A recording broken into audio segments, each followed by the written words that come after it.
प्रधानमंत्री नरेंद्र मोदी ने लाल किले की प्राचीर से आज देश को संबोधित किया। इस संबोधन के 7 मुख्य बिंदु रहे।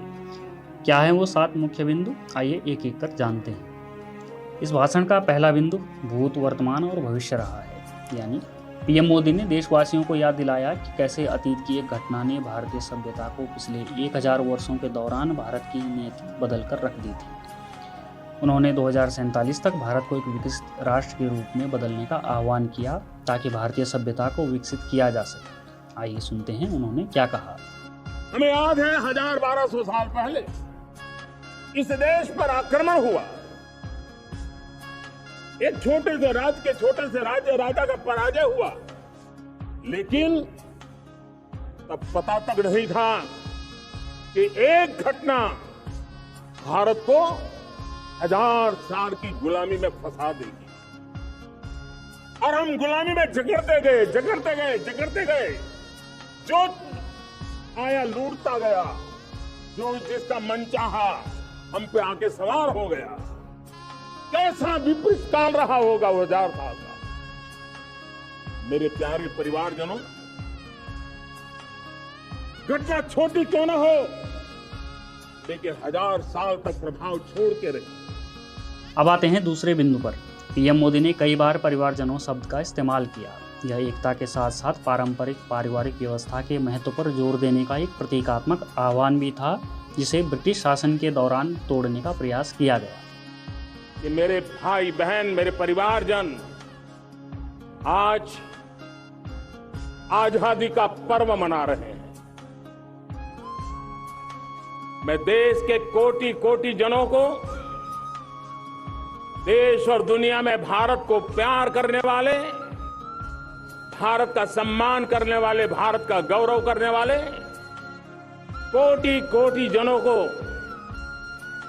आजादी के इस महान पवित्र पर्व की अनेक अनेक शुभकामनाएं देता हूं। तीसरा मुख्य बिंदु सर्वजन हिताय सर्वजन सुखाय का है। 140 करोड़ बड़े परिवार के मुखिया के रूप में प्रधानमंत्री मोदी ने प्रत्येक भारतीय के महत्व की बात की और उन्हें भारत को विकसित बनाने के लक्ष्य की दिशा में भारत की प्रगति का स्तंभ माना। ये अमृत काल का पहला वर्ष है। या तो हम जवानी में जी रहे हैं, या हम मां भारती की गोद में जन्म ले चुके हैं। और ये कालखंड, मेरे शब्द लिख करके रखिए मेरे प्यारे परिवारजनों, इस कालखंड में जो हम करेंगे, जो कदम उठाएंगे, जितना त्याग करेंगे, तपस्या करेंगे, सर्वजन हिताय सर्वजन सुखाय, एक के बाद एक फैसले लेंगे, आने वाले 1000 साल का देश का स्वर्णिम इतिहास उससे अंकुरित होने वाला है। चौथा मुख्य बिंदु भ्रष्टाचार, वंशवादी राजनीति और तुष्टीकरण को 3 प्राथमिक बुराइयों के रूप में सूचीबद्ध करते हुए कहा कि यह भारत की प्रगति को रोक रहा है। हमारे देश की सारी समस्याओं की जड़ में भ्रष्टाचार ने दिमक की तरह देश की सारी व्यवस्थाओं को, देश के सामर्थ्य को पूरी तरह नोच लिया। भ्रष्टाचार से मुक्ति, भ्रष्टाचार के खिलाफ जंग हर इकाई में, हर क्षेत्र में। और मैं देशवासियों, मेरे प्रिय परिवारजनों, ये मोदी के जीवन का कमिटमेंट है। ये मेरे व्यक्तित्व का एक कमिटमेंट है कि मैं भ्रष्टाचार के खिलाफ लड़ाई लड़ता रहूंगा। दूसरा, हमारे देश को नोच लिया है परिवारवाद ने। इस परिवारवाद ने देश को जिस प्रकार से जकड़ के रखा है, उसने देश के लोगों का हक छीना है। और तीसरी बुराई तुष्टीकरण की है। ये तुष्टीकरण में भी देश के मूलभूत चिंतन को, देश के सर्व समावेशक हमारे राष्ट्रीय चरित्र को दाग लगा दिए, तहस-नहस कर दिया है इन लोगों ने। और इसलिए मेरे प्यारे देशवासियों, इसलिए मेरे प्यारे परिवारजनों, हमें इन 3 बुराइयों के खिलाफ पूरे सामर्थ्य के साथ लड़ना है। भ्रष्टाचार, परिवारवाद, तुष्टीकरण। इसके बाद प्रधानमंत्री ने पिछले 10 साल का अपना रिपोर्ट कार्ड देश के सामने रखा अपनी तमाम उपलब्धियां गिनाई। पीएम ने 2047 तक भारत को एक विकसित राष्ट्र में बदलने के संदर्भ में अपनी सरकार की उपलब्धियों के महत्व पर भी जोर दिया। 10 साल पहले राज्यों को 30 लाख करोड़ रुपए भारत सरकार की तरफ से जाते थे। पिछले 9 साल में यह आंकड़ा 100 लाख करोड़ पर पहुंचा है।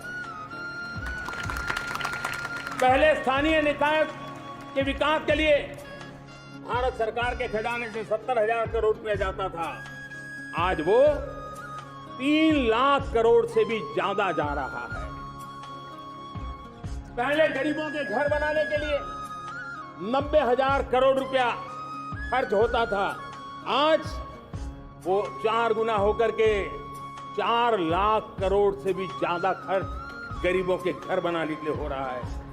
पहले गरीबों को यूरिया सस्ता मिले, जो यूरिया की बैग दुनिया के कुछ बाजारों में 3,000 रुपए बिकती है, वो यूरिया की बैग मेरे किसानों को 300 में मिले।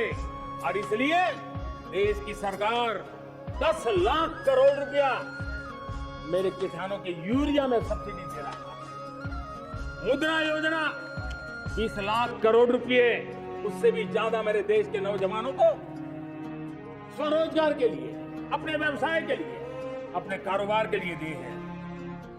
8 करोड़ लोगों ने नया कारोबार शुरू किया है और 8 करोड़ लोगों ने कारोबार शुरू किया है तो नहीं, हर कारोबारी ने एक या दो लोगों को रोजगार दिया है। 8 से 10 करोड़ नए लोगों को रोजगार देने का सामर्थ्य ये मुद्रा योजना से लाभ लेने वाले 8 करोड़ नागरिक को करा। एमएसएमईज को करीब 3.5 लाख करोड़ रुपए की मदद से कोरोना के संकट में भी उनको डूबने नहीं दिया, मरने नहीं दिया, उनको एक ताकत दी है। 1 रैंक 1 पेंशन मेरे देश के सेना के जवानों का एक सम्मान का विषय था। 70,000 करोड़ रुपया भारत की तिजोरी से आज पहुंचा है, मेरे निवृत्त सेना के नायकों के जेब में, उनके परिवार में पहुंचा है। छठे मुख्य बिंदु के रूप में प्रधानमंत्री ने वैश्विक राजनीति के संदर्भ में भारत को विश्व मित्र बताते हुए कहा कि उन्होंने दुनिया को भरोसा दिलाया है कि भारत अपनी बात किसी पर थोपने वाला नहीं है। ये आह्वान पश्चिम द्वारा अपनी पश्चिम प्रणाली आधारित वैश्विक व्यवस्था को त्यागने की आवश्यकता के महत्व पर भी जोर देने के बारे में है। हम विश्व मंगल की बात को कैसे आगे बढ़ाते हैं? अब देखिए, हम जब सोचते हैं तो क्या कहते हैं? हमने दुनिया के सामने ये दर्शन रखा है और दुनिया उस दर्शन को लेकर के हमारे साथ जुड़ रही है। हमने कहा 1 सन 1 वर्ल्ड 1 ग्रिड। रिन्यूएबल एनर्जी के क्षेत्र में एक बहुत बड़ा हमारा स्टेटमेंट है, आज दुनिया उसको स्वीकार कर रही है। कोविड के बाद हमने दुनिया को कहा हमारा अप्रोच होना चाहिए 1 अर्थ 1 हेल्थ। समस्याओं का समाधान तभी होगा जब मानव को, पशु को, पौधे को बीमारी के संबंध में समान रूप से एड्रेस किया जाएगा, तब जाकर के हम करेंगे। हमने G20 समिट के लिए दुनिया के सामने कहा है 1 वर्ल्ड 1 फैमिली 1 फ्यूचर। इस सोच को लेकर के चल रहे हैं। हमने क्लाइमेट को लेकर के दुनिया जो संकट से जूझ रही है, हमने रास्ता दिखाया है, लाइफ मिशन लॉन्च किया है, लाइफ स्टाइल फॉर एनवायरमेंट। हमने दुनिया के सामने इंटरनेशनल सोलर अलायंस बनाया और आज दुनिया के कई देश इंटरनेशनल सोलर अलायंस का हिस्सा बन रहे हैं। हमने बायोडायवर्सिटी का महत्व देखते हुए बिग कैट अलायंस की व्यवस्था को हमने आगे बढ़ाया है। हमने प्राकृतिक आपदा के कारण, ग्लोबल वार्मिंग के कारण इंफ्रास्ट्रक्चर का जो नुकसान होता है, उसके लिए दूरगामी व्यवस्थाओं की जरूरत है और इसलिए coalition for disaster resilient infrastructure CDRI एक समाधान के रूप में दुनिया को दिया है।